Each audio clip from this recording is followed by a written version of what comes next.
안녕하십니까. 네, 반갑습니다. 성서와 정신분석의 만남 27번째 되겠습니다. 창세기 12장을 중심으로 주님이 보여주시는 땅이라는 제목으로 말씀드리도록 하겠습니다. 다시 한번 시작하기 전에 말씀드릴 것은 이 성경이라는 것을 우리 모임에서는 어떻게 보느냐. 여기서는 성경은 존재 여정을 말씀하고 있는 책이다. 여기서 존재 여정이라고 하는 것은 그 영적인 상태가 어떻게 변화가 되느냐, 이것을 본다는 의미가 되겠습니다. 이 조금 어려운 말로 하면 성경신학적 인간, 이렇게 말할 수가 있습니다. 풀어서 얘기하면 하나님이 생각하시는 그 바람직한 인간이 무엇이냐, 이것을 말씀하고 계시는 책이 바로 성경책이다, 이렇게 말씀드릴 수가 있습니다. 그래서 성경에서 날들이라는 말, 시간에 관한 표현들이나 또 어떤 장소, 이동에 관한 표현들이 나오면 그것은 소옥듯이 인간의 영적인 상태가 달라지는 걸로 이렇게 생각하시면 됩니다. 성경에서는 이렇게 시간적인, 수평적인 표현들이 나오면 이 수직적인 개념으로 이렇게 바꿔서 이해를 해야 된다, 이렇게 보시면 됩니다. 성경의 첫째 날부터 일곱째 날까지 이렇게 쭉 있잖아요. 그것은 영적인 상태가 첫째 상태에서 일곱째 상태로 이렇게 달라진다는 걸 의미하는 거고, 오늘도 가나안 땅을 향해서 나아가는 하란에서 가나안까지 이렇게 가는 이동 경로가 있죠. 아브라함이 이동 경로가 있는데 그것을 영적인 상태의 변화로 이렇게 속뜻을 이해할 수가 있다라고 하는 것입니다. 이런 기본적인 성경을 보는 관점을 받아들인다고 하는 전제하에 오늘 말씀을 한번 다시 제가 요약해 보면은, 이 하나님께서 아버지 집을 떠나서 어디론가 하나님이 지시하시는 그곳으로 가라고 이렇게 말하고 있죠. 그러니까 이 아버지 집은 크게 보면 두 가지가 있습니다. 성경에서 아버지 집은 크게 두 가지예요. 이 하란, 이게 떠나야 하는 아버지 집이 있고 가야 할 아버지 집이 있습니다. 가야 할 아버지 집이 어디고 떠나야 할 아버지 집이 어딘가 라고 하는 것을 생각해 볼 필요가 있습니다. 그래서 아브라함을 자기 본토 친척 아버지 집에서 떠나라, 이렇게 얘기를 하고 있는 것입니다.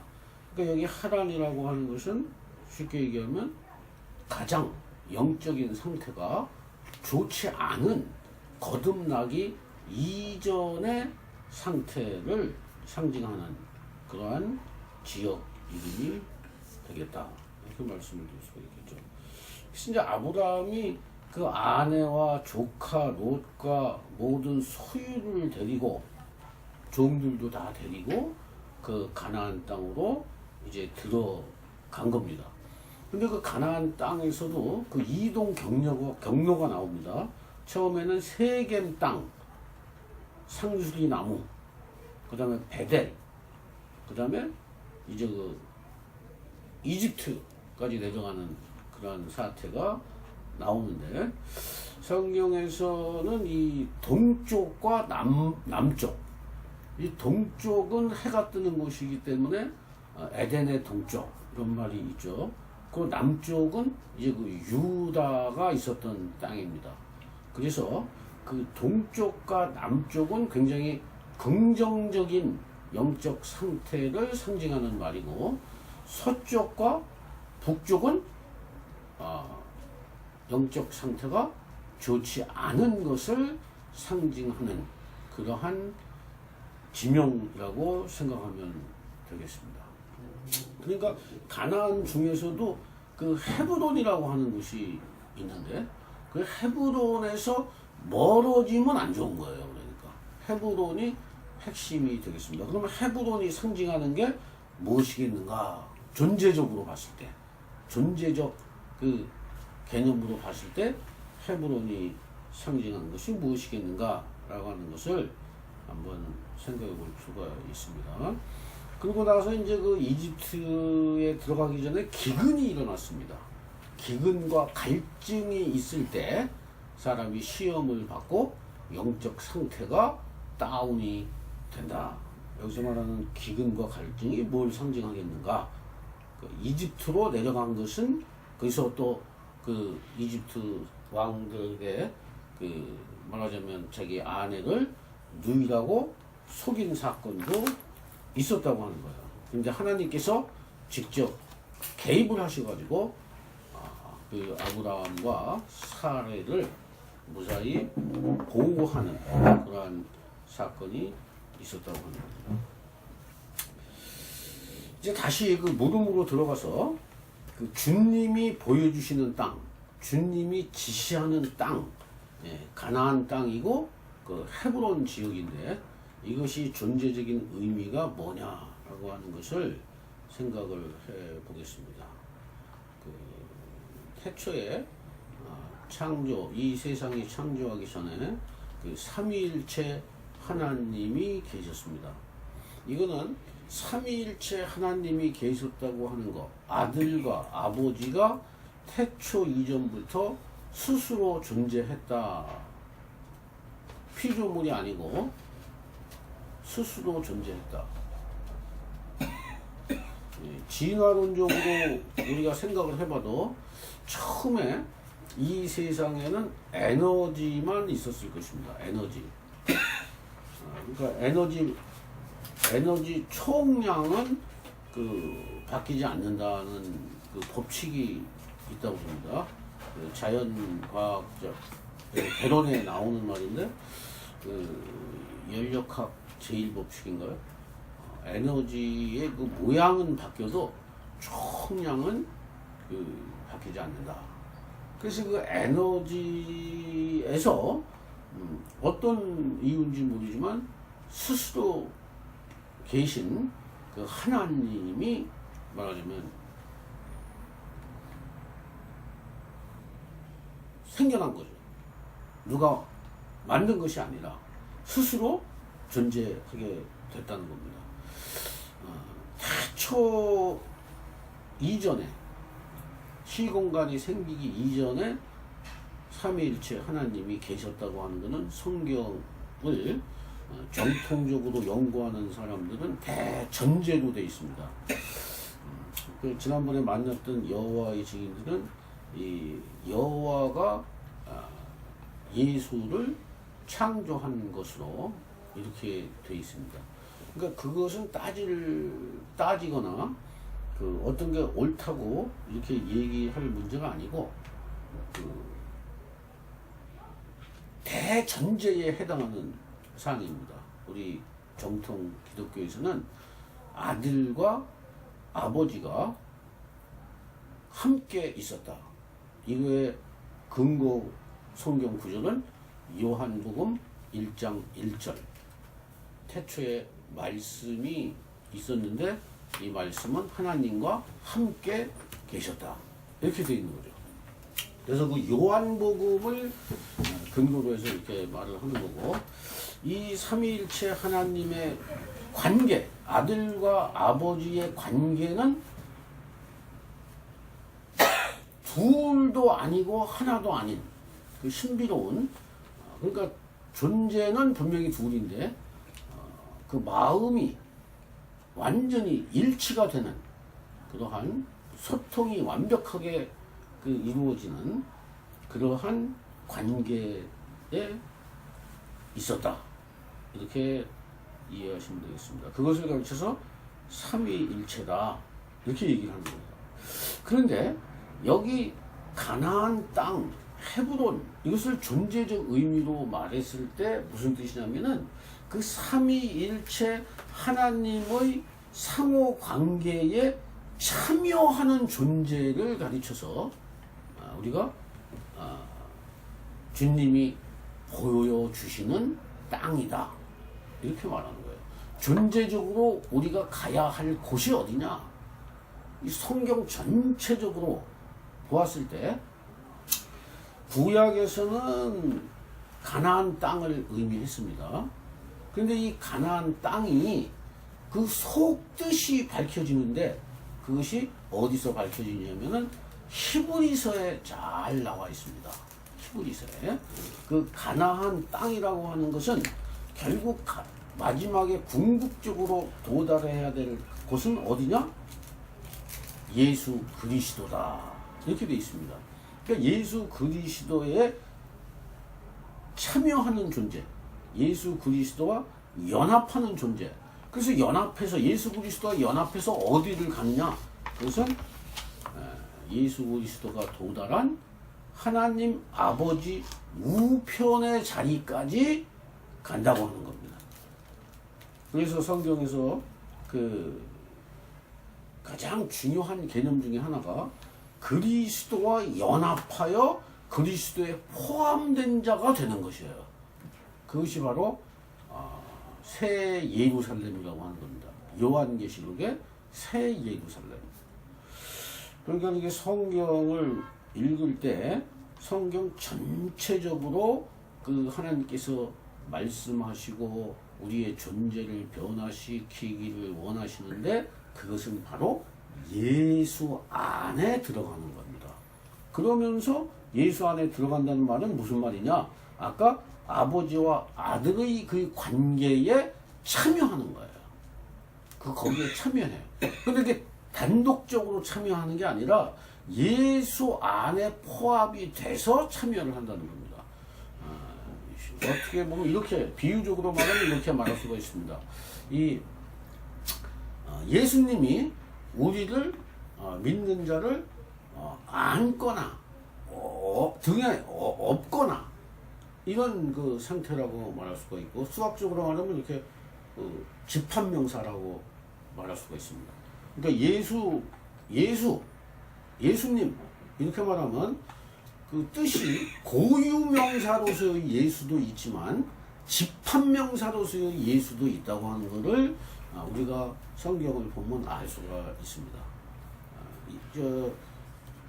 2000년 전에 한 사람으로 이 땅에 오신 분은 고유명사 예수라고 할 수 있습니다. 그러나 이분이 그 부활을 해서 하나님 우편에 올라가신 이후에 그 믿는 자들이 그 예수 안에 다 들어가게 됐을 때에 그 예수는 집합명사로서의 예수가 된다고 하는 것입니다. 우리는 예수 안에 들어감으로써 구원도 받고 하나님과 그 관계 속에 들어갈 수가 있지 예수에 포함되지 않고는 방법이 없다라고 하는 것이 성경의 말씀이고 이것을 가르쳐서 성경에서는 위로부터 난 자다 이렇게 되어 있습니다. 이 위로부터 난 것이 뭔가라는 것을 분명하게 깨닫고 믿고 체험하는 사람은 사실 이 현실의 상황에 큰 영향을 받지 않을 수가 있다고 하는 겁니다. 그래서 오늘 이 주님이 보여주시는 땅 이것을 아브라함이 어떤 과정을 통해서 알게 되는가라고 하는 것을 이 아브라함 이야기에 잘 나와 있는데 이 아브라함은 75세 때 하란을 떠났는데 하나님께 인정받은 것은 99세 때 인정을 비로소 받게 됩니다. 그 인정을 받게 됐다는 말은 우리 존재적으로 말하면 예수의 안에 들어오게 되었다 이런 말이에요. 그러니까 우리들도 신앙생활을 시작을 해서 무슨 세례를 받고 이렇게 하면은 다 인정을 받는 것이 아니라 그 예수 안에 그 생명이 들어가는 체험을 해야 된다고 하는 겁니다. 그래서 이 아브라함의 순례 과정을 잘 공부를 하면은,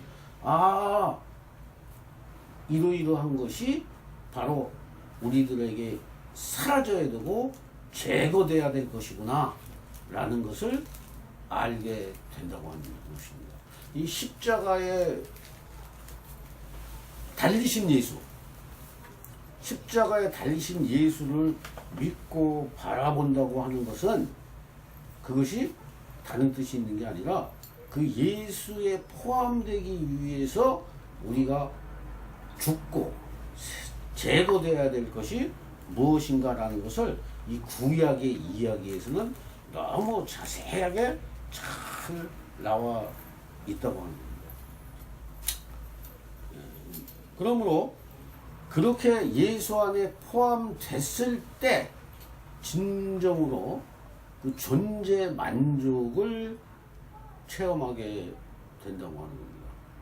지금 이 세상 사람들이 가장 큰 영적인 어려움이 뭐냐면요, 존재 결핍 속에 시달리고 있다는 거예요. 존재 결핍에 시달리고 있어요. 예외 없이 대부분의 사람들이 존재적으로 결핍감을 느끼면서 시달리고 있습니다. 그 영적인 질서가 잡혀 있지 않기 때문에 더군다나 그 왜 그런지 이유를 모르고 그 존재 결핍에 시달리면서 그 존재 결핍을 해결받기 위해서 여러 가지 시도를 하고 있는데 성공하는 사람보다 실패하는 사람이 많다고 하는 거예요. 근데 성경에서는 그것을 여기 아브라함의 이야기를 통해서 그 존재 여정을 통해서 마침내 하나님께 믿음의 조상으로 인정을 받는 그러한 이야기를 보여준단 말이에요. 그것이 신약으로 오면은 바로 예수 안에 포함되는 그러한 이야기로 재해석이 되는 것입니다. 아브라함의 이야기, 이삭의 이야기, 야곱의 이야기 전부 다 그 예수의 이야기를 다양하게 설명한 것입니다.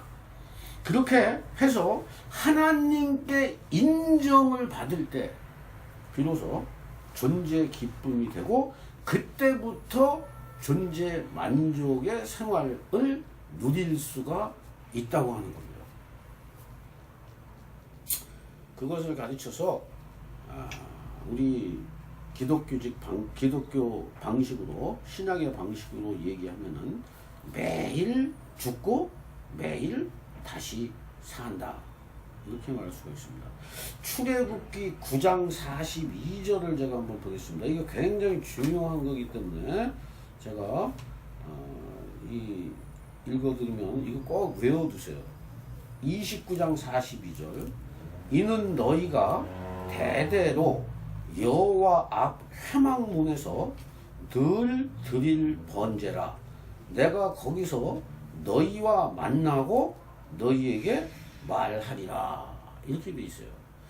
하나님을 만나기 위해서는 이 구약에서는 무슨 어디서 하나님이 인간을 만나 주냐면 회막, 성전이 있는데 그 회막문에 보면은 번제단이 있습니다. 번제단, 희생제사와 화목제를 드리는 번제단이 있는데 그 번제단의 그 제사를 번제라고 합니다.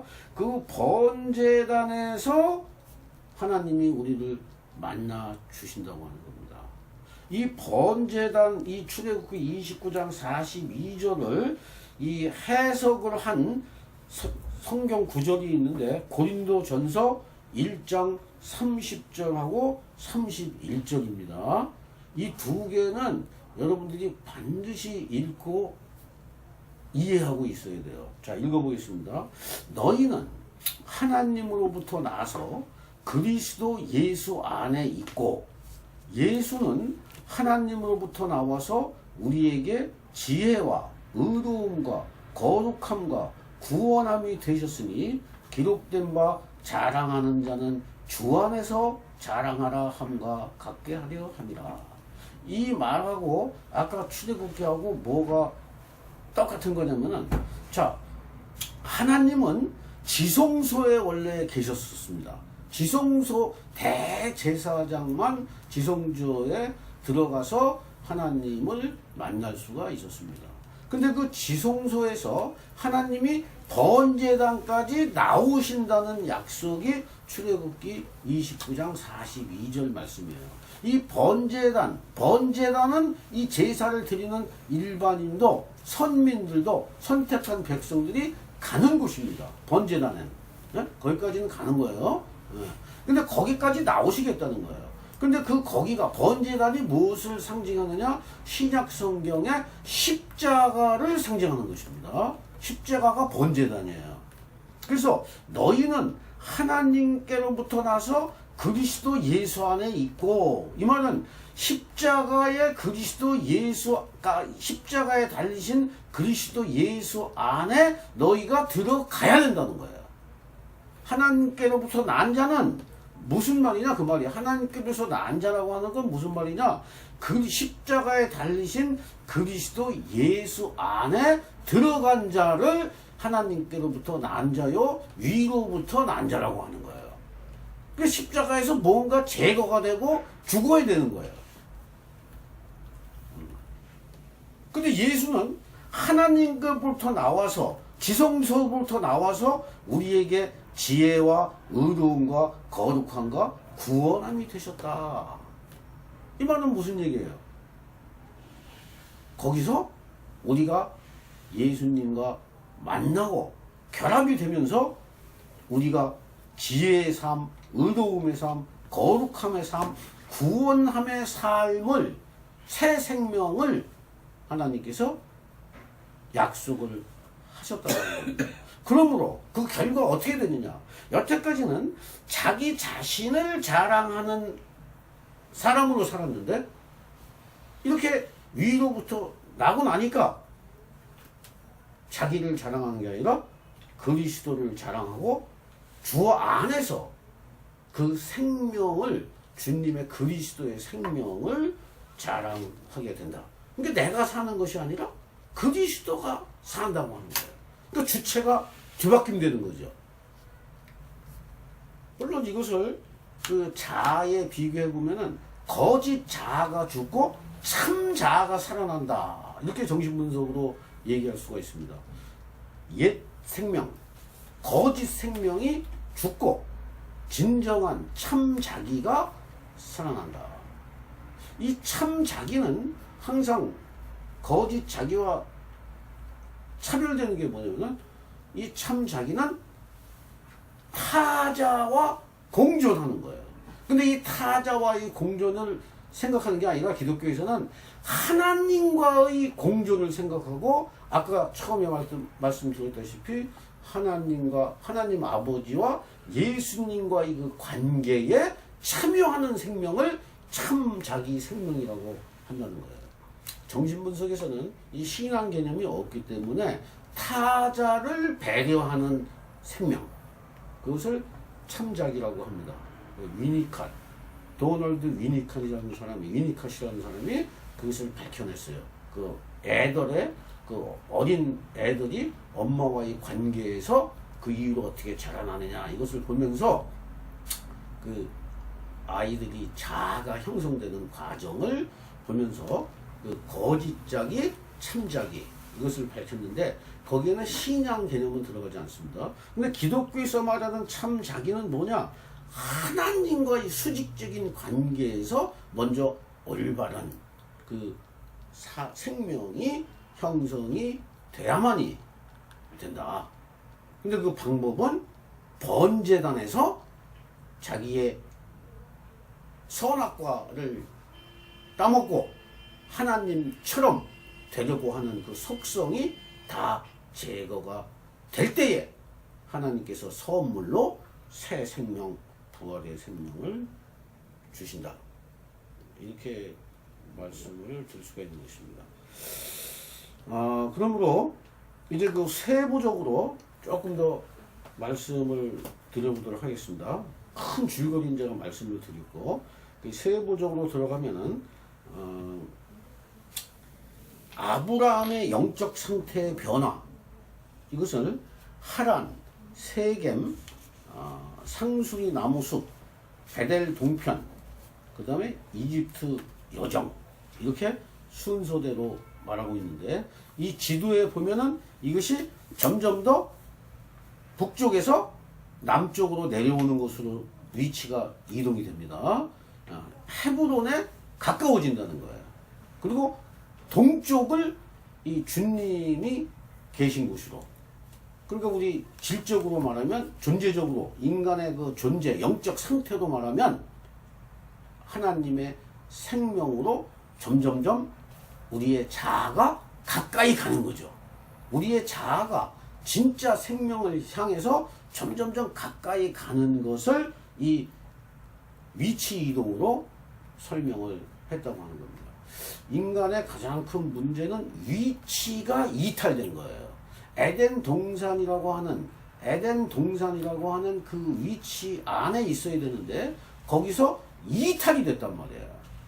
그러니까 그것을 다시 그 위치를 찾아가는 것이 성경의 이야기예요. 다른 것이 아니고. 근데 그것을 존재적으로 표현하면 바로 예수 그리스도 안으로 들어간다.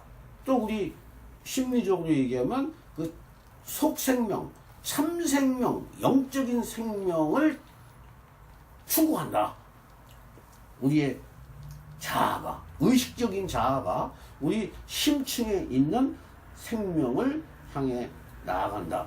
이렇게 표현을 할 수가 있는 것입니다.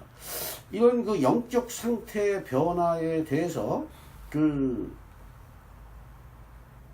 일반 학문적인 그 심리학에서는 에릭슨의 8단계 심리사회적 성격 발달이라고 있습니다. 이거하고는 다릅니다. 영적인 세계까지는 나와 있지 않고 그냥 이 심리적으로 아기 때부터 죽을 때까지, 노년기까지의 단계를 8단계로 나눠서 그 단계별로 그 성취해야 될 그 심리적인 목표, 사회적인 목표가 무엇인가라고 하는 것을 잘 설명하고 있는데, 제가 그 자료를 첨부해 드렸습니다. 근데 우리 성경에서는 그러한 심리사회적 발달이 아니고 영성적인 발달을 얘기하고 있는데, 그것을 잘 나타내고 있는 것이 예수 그리스도가 이 땅에 오셔서 부활할 때까지의 과정, 우편에 승천하셔서 하나님 우편에 계신 그때까지의 과정을 잘 묘사하고 있는 겁니다. 그러니까 어렸을 때 인성, 그의 성장 과정, 요단강에서 세례, 그 다음에 공생의 기간, 십자가의 죽음, 부활, 승천, 하나님 우편, 이 과정이란 말이죠. 근데 그것을 더 자세하게 묘사하고 있는 것이 아브라함의 이야기고, 이삭의 이야기고, 야곱의 이야기라고 하는 거예요. 이 세 가지를 다 합친 것이 신약의 예수 그리스도의 영적 발달 단계와 매칭하면은 상응이 된다고 하는 겁니다. 상응. 그래서 여기서 중요한 건 뭐냐? 나의 영적 여정은 어떻게 되느냐가 이게 중요한 거예요. 이 성경을 보면서 이 인간의 영적 여정이 이렇게 되는 거구나. 이 존재 변화가 이렇게 되는 거구나. 그렇다면 나는 지금 어떤 위치에 있느냐?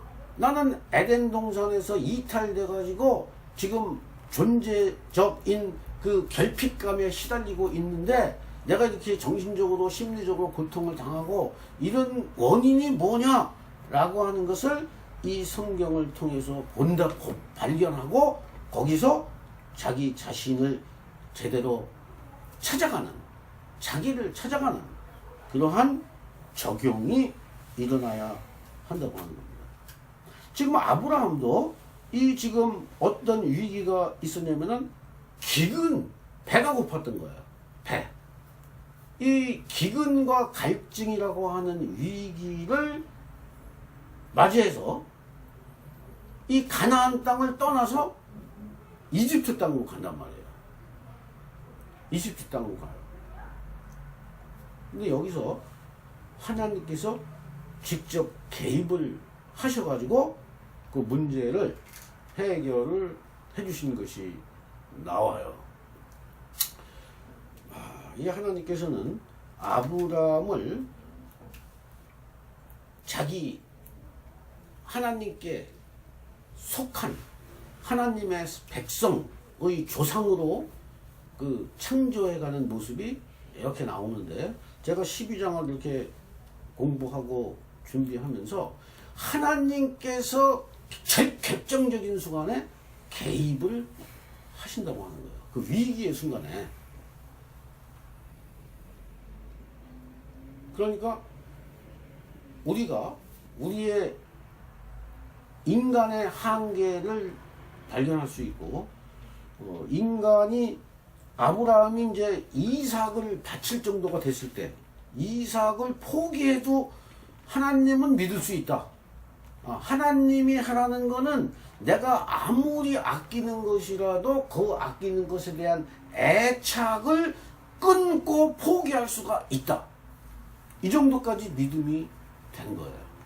물론 그 이삭도 마찬가지입니다. 이삭도 아버지 닮아서 그런지 몰라도 자기가 그 재물이 돼도 좋다. 이런 수준에까지 발달을 한 것입니다. 이것은 하루아침에 되는 것이 결코 아니라 그런 무수한 시험을 거치고 하나님의 은혜를 체험을 해서 하나님과 하나님 아버지와 그 아들 예수 그리스도의 그 관계에 포함될 수 있을 정도의 신앙이, 신뢰 관계가 형성이 됐다고 하는 겁니다. 근데 이러한 형성은 어떤 노력이나 이성이나 이런 것보다는 뭘로 되냐면은 이 사랑을 많이 받는다고 그럴까? 은총을 많이 받는다고 그럴까? 총애를 많이 먼저 받아야 되는 거예요. 총애를 많이 받은 사람이 그거에 대한 반응으로 존경을 할 수가 있습니다. 존경. 총애와 존경의 관계인 거죠. 그러니까 총애를 받지 않았는데 존경을 하기가 굉장히 어렵다고 하는 겁니다. 총애를 받은 경험이 그것이 힘이 돼가지고 그 총애를 해준 대상을 존경하게 돼 있는 거예요. 근데 인간은 그러한 총애 경험을 하나님으로부터, 절대자인 하나님으로부터 내가 총애를 받았다라고 하는 체험을 하는 것을 가르쳐서 성경의 요단강에서 예수님께서 세례를 받으실 때 너는 내 기뻐하고 사랑하는 아들이다. 너는 내 사랑하는 아들이다. 내 기뻐하는 아들이다. 그러한 하나님으로부터의 총의 경험을 직접 내면적으로 그러한 체험을 하는 것을 가르쳐서 우리가 세례를 받는다. 이렇게 얘기하는 거예요. 세례를 받는다. 그러니까 그런 것은 우리가 일반적인 사람으로서는 어떠한 체험을, 그러한 그 체험이 아니면은 일단은 먼저 이해를 통해서, 이 깊은 성경이 계시니까 이 계시의 말씀을 잘 이해를 통해서 그 진리를 사랑하는 마음이 생기고 그 사랑하는 마음이 체험과 연결이 될 수가 있다고 하는 겁니다. 그런 사람이 누구냐면은 사실은 이 야곱과 같은 사람이라고도 볼 수 있어요. 야곱은 굉장히 그 자기 중심적이고 끝까지 저항을 했던 사람입니다. 이따가 야곱 얘기를 한 번 더 하도록 하겠습니다. 그래서 이제 복의 근원이 된다고 하는 거, 복의 근원이라고 하는 것은 네가 복의 근원이 될지라 이렇게 얘기를 아브라함한테 했는데, 그 복의 근원이 된다고 하는 것은 이 신약하고 같이 연결해서 제가 얘기를 하겠습니다. 이 복이라고 하는 것은 하나님 자체를 복이라고 하는 거예요. 하나님 자체를. 그 증거가 나중에 또 얘기를 하겠지만 하나님 자체가 복인데 그 복의 근원이 되는 것은 예수 그리스도다. 그러니까 예수 그리스도를 예표하는 인물들이 아브라함, 이삭, 야곱, 요셉 이렇게 나와 있는 거예요. 그러니까 복이라고 하는 것은 하나님을 우리 안에 담는 겁니다. 그러니까 성경에서 말하는 진짜 복은 그거고 나머지는 2차적인 3차적인 복이다 이렇게 말할 수가 있습니다. 우상숭배라는 건 다른 것이 아니고 이 순서가 바뀌는 거예요. 이 하나님이 차지해야 될 공간, 마음의 공간, 하나님이 차지해야 되고 점령해야 될 마음의 공간에 아들이나 아내나 재산이나 명예나 이 세상에서 필요한 것들, 그것이 하나님의 자리를 차지하는 것을 가르쳐서 우상 숭배다 이렇게 얘기하고 있는 겁니다. 이 아브람도 그것을 훈련받았던 거예요. 결국 그 이삭을 모리아 산에다가 그 제물로 드리라고 하는 것을 그 순종을 했다고 하는 것은 75세 때는 도저히 이행을 할 수가 없었죠. 그 영적 수준으로 봤을 때. 그 롯까지 데려간 걸로 봐서는 그 하나님이 원하는 수준의 75세 때는 이루어질 수가 없었습니다. 그 75라고 하는 숫자도 의미가 있습니다.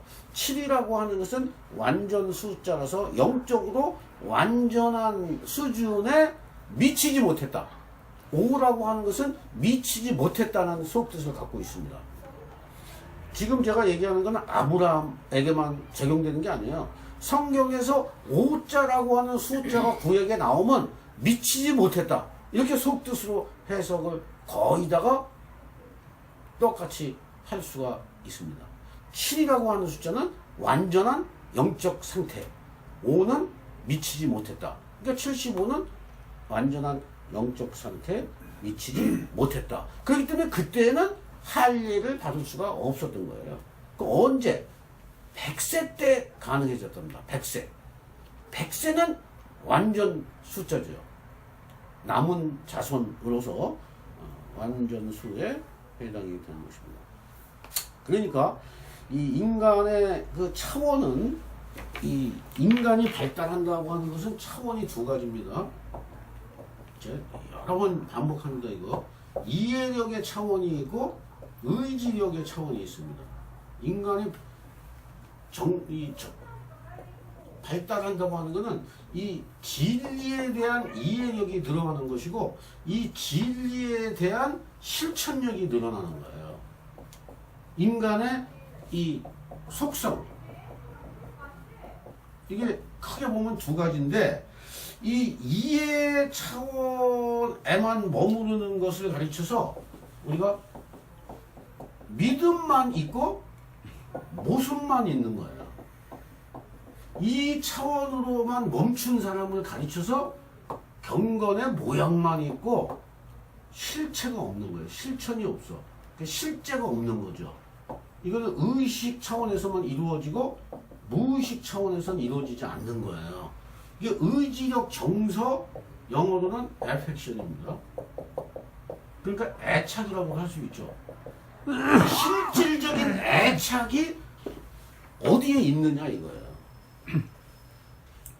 그 머리로는 내가 하나님을 사랑하고 주님을 사랑합니다 이렇게 얘기를 하는데 실제 그 사람의 무의식적으로 애착을 갖고 있는 것은 하나님이 아니고 자기의 건강과 명예와 돈과 자식과 이 가족과 형제와 자기 조국과 이런 것을 사랑하는 것을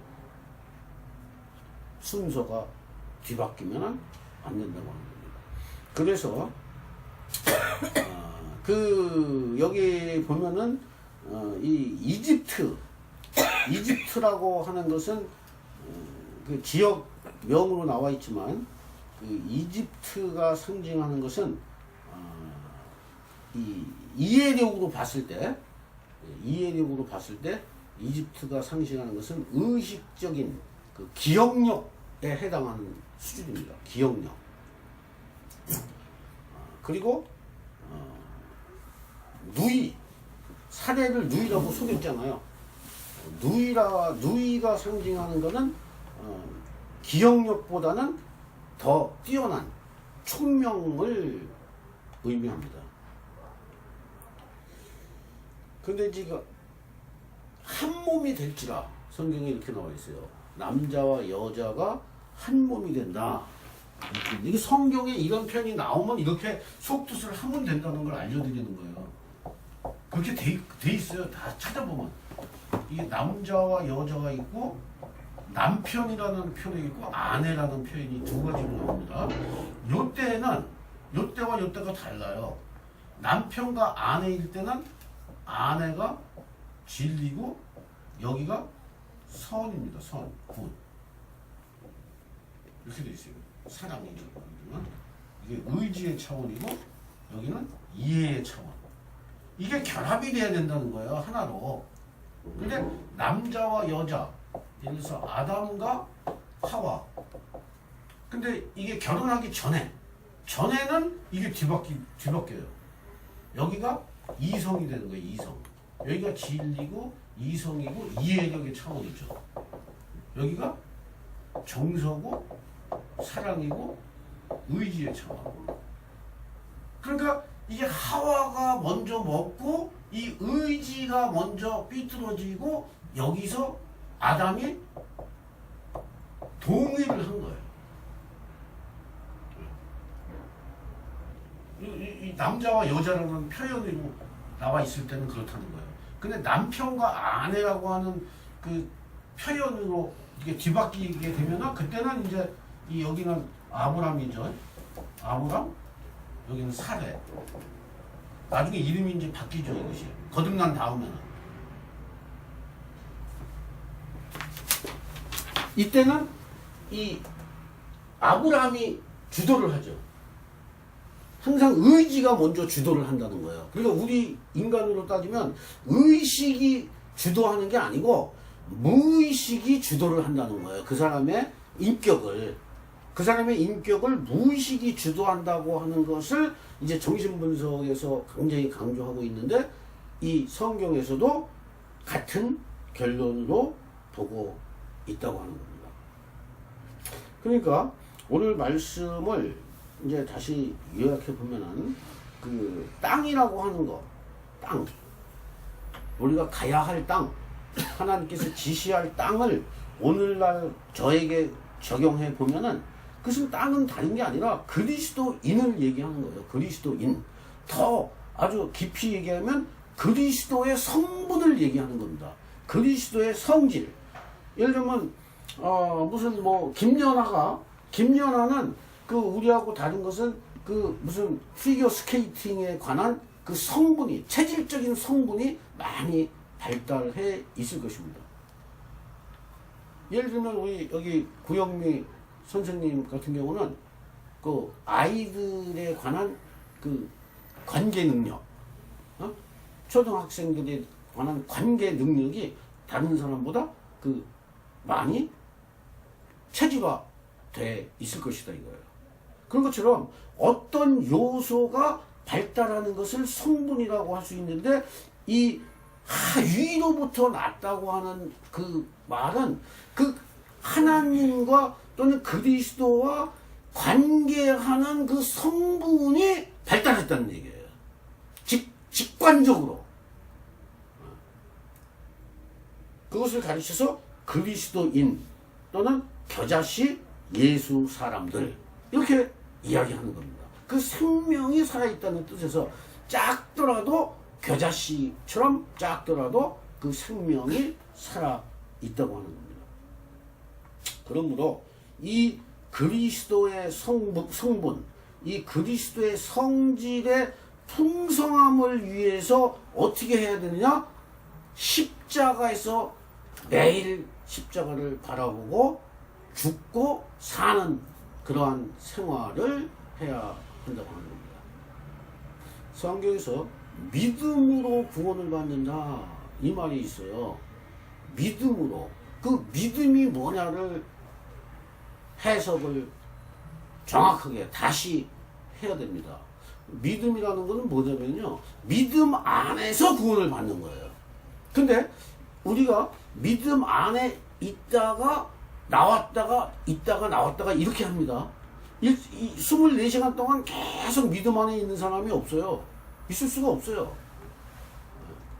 그러므로 우리가 믿음 안에 계속 있어야 되기 때문에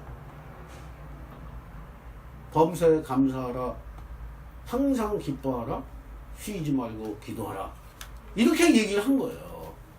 그럼 그거 어떻게 해야 되느냐? 매일 십자가를 바라보아야 된다고 합니다. 십자가를 바라보는 목적은 뭐냐? 이제 하나님의 마음을 내 심중에 채우기 위해서 그런 거예요. 하나님의 마음이 되기 전에 이 세상과 관계를 하게 되면요, 거기서 바로 혼돈이 일어나고 착오가 일어나고 거기에서 이 자아의 성품이 나타나면서 거짓이 발생을 하고 갈등이 생기고 옳고 그름의 분쟁이 생긴다고 하는 겁니다. 그러면 그것은 지난번에도 얘기했지만 하나님의 삶을, 그리스도의 삶을, 그리스도의 일을 하는 것이 아니고 자기의 일을 한단 말이에요. 그러니까 오늘날에 신앙인들이, 표면적 신앙인들이 많이 있는데, 이 표면적 신앙인들이 이 십자가의 생활화, 이 그리스도 성질의 풍성함을 위해서 매일 실천하는 그러한 그 하나님의 마음을 모시는 그것을 하면은 나머지는 누가 한다? 하나님이 하신다고. 하나님이 그 사람을 움직여서 하는 거예요. 하나님이 그 사람을 움직여서 한단 말이에요. 그것을 가르쳐서 이 성경에 이 비유하기를 하나님의 손가락이 일을 하신다. 하나님의 손가락이 인간은 인간의 장갑 속에 들어가서 하나님이 일을 하신다고 이렇게 표현이 되어 있다고 합니다. 그러니까 이걸 쉽게 얘기하면 세상 가치에 대해서 죽는다는 얘기예요. 십자가를 바라본다는 얘기는. 그러니까 죽으려면은 내가 죽는 게 죽을 수가 없어요. 스스로가 어떻게 죽습니까? 십자가를 바라보면서 하나님의 생명이 들어와야지 되는 거예요. 그러면은 그 부활 생명은 내가 사는 게 아니라 하나님께서 살려주시는 것입니다. 이 사례가 아주 자세히 나와 있는 게 히브리서 11장에 나와 있어요. 믿음의 선진들의 얘기가 나와 있는데 오늘 두 가지만 제가 얘기해보겠습니다. 아벨과 가인이 있죠. 왜 가인의 제사는 받지 않고 아벨의 제사를 받았느냐라고 하는 겁니다. 아벨은 그 양 새끼에 맛배에 기름을 드렸다고 나와요. 기름. 그 기름이라고 하는 것은 글자 그대로 가장 좋은 것이라고도 할 수 있지만 그것이 의지를 드린 거예요. 사랑의 의지를 드린 거야. 그게 그 성경에 나오는, 구약에 나오는 제사에 보면은 그 기름을 드린다라고 하는 것이 어떤 속뜻을 갖고 있냐면 이 의지, 자기의 의지를 드려요. 그걸 얘기하는 거야. 근데 가인은 어떤 자세요? 곡물을 그냥 드렸습니다.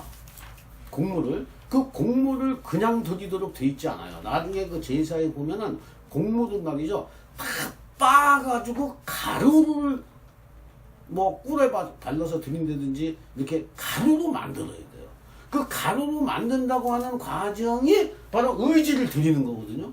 근데 그 의지가 가루가 되지 않은 상태에서 그냥 드렸단 말이에요. 하나님이 그거를 상징적으로 거기 나타내 보여주는 거예요. 하나님이 그거를 아시는 거예요. 그래서 이 히브리서 믿음의 조상이라고 하는 거 쭉 나오는데 아벨이 거기에 들어가 있단 말이에요. 그 다음에 또 한 가지는 야곱 얘기를 제가 한번 드리겠습니다. 이 야곱 이야기는 야곱이 굉장히 사실은 세상적으로 말하면 야곱은 망조든 사람이에요. 망조든 사람. 오늘날로 말하면은 막 가상이 다 기울어졌고, 그래서 배가 고파가지고 그 이집트로 가서 바로를 만나는 그런 장면이 나옵니다. 이게 창세기 47장 7절로 12절까지 거기 보면은 이제 요셉을 통해서 바로를 만나는 장면이 나와요. 근데 거기서 놀라운 것은 이런 장면이 나옵니다. 그 바로가 물어봐요. 이제 몇 살이냐? 뭐 이렇게 물어보는 거예요. 그러니까 야, 뭐 이게 130세다 이런 얘기를 하면서 그 이후에 바로가 야곱에게 축복을 받아요. 그 야곱이 축복을 해주는 거야. 근데 바로는 가진 게 모든 세상의 권력과 명예와 돈과 모든 것을 가진 사람이에요.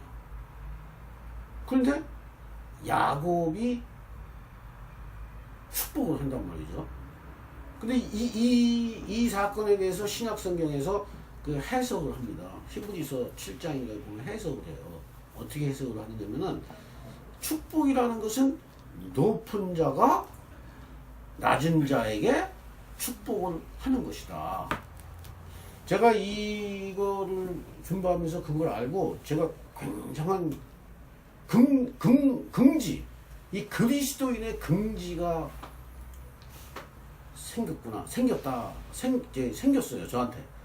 뭐냐면은, 아무것도 없던 야곱이 어떻게 해서 축복을 할 수 있었느냐라고 하는 것은 그 사람이 어떤 사람이었어요? 야곱이 어떤 사람이었습니까? 쟁취하는 사람이었습니다. 쟁취. 하나님과의 투쟁을 통해서라도 쟁취하는 게 그 사람의 목적이었어요. 성취하는 거, 성취 욕망이 대단했던 사람이에요. 성장 욕망, 쉽게 얘기하면. 오늘날로 말하면 그 growth, desire, 성장 욕망이 대단했던 것입니다.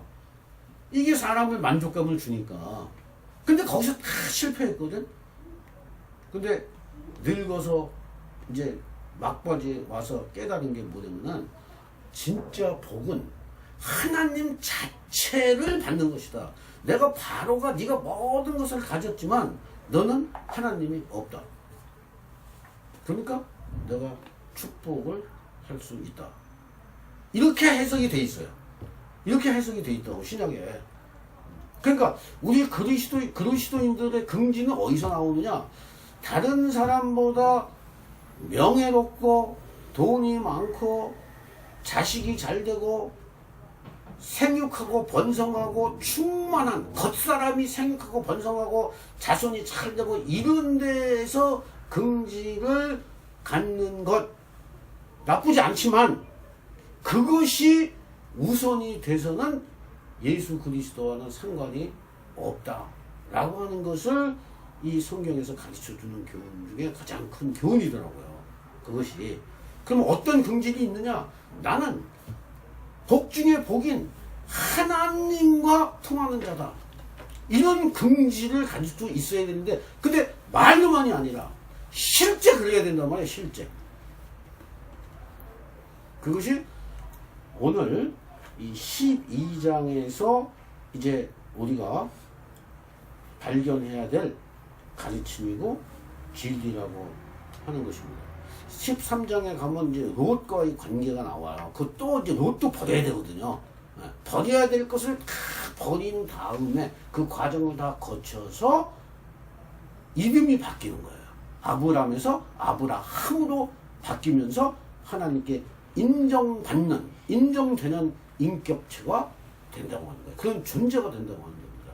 이와 같이 성경을 읽을 때 존재 여정의 관점에서 읽는 것이 성경신학적 인간, 하나님이 생각하는 바람직한 인간의 길을 발견하는 것이다. 우리나라의 교회는 감히 제가 말씀드리는데 우리나라 교회는 성경을 존재 여정의 관점으로 다시 재해석할 수 있어야 됩니다. 그리고 아주 구체적으로 신약과 구약을 연결시켜서 그 번제단에서 불태울 게 뭐고 거기서 하나님께 애원해야 할 게 무엇을 재발견하는 할 때에 그리스도인의 긍지를 찾게 된다고 하는 겁니다. 사람이 긍지가 없으면 존재 만족이 없어요. 긍지가 있어야 된다고요. 근데 그 긍지가 뭐냐? 그리스도의 생명이 있느냐 없느냐 그겁니다. 그러므로 이 목사님들이 이 축도를 해주고 축도를 하는 것을 목사님만 하는 게 아니라 이 생명이 있는 하나님의 자녀들은 축복을 할 수 있어야 되는 거예요. 뭘 축복을 하느냐? 하나님의 자녀로서 그 생명이 자라도록 잘 자라도록 서로가 서로를 축복할 수 있어야 된다고 하는 겁니다. 영이 잘된 같이 뭐 혼도 잘 되고 육도 잘 되면 좋겠다 이런 축복 기도도 좋지만 근본적으로는 하나님의 생명을 받고 그 생명이 자라고 풍성해지도록 요한복음 10장 10절처럼 내가 생명을 주고 그 생명을 풍성하게 하려고 이 땅에 왔다 이렇게 예수님이 말씀하신 것처럼 우리들도 그 예수님의 일을 계속 할 수 있는 존재가 되느냐 못 되느냐 그것이 우리 운명을 가르는 거예요. 결국 죽기 전에 그걸로 판가름 나는 것입니다. 이 세상에 업적을 많이 이뤘다 다 소용이 없어요. 뭘로 결판난다? 그리스도의 생명이 있느냐 없느냐 그리스도 안에 포함됐느냐 되지 않았느냐 그것으로 판명이 난다고 하는 겁니다. 앞으로 남은 인생은 그러한 새 생명으로 살면서 힘차게 그 생명의 이끌림을 받는 저와 여러분이 되시기를 간절히 축원드립니다.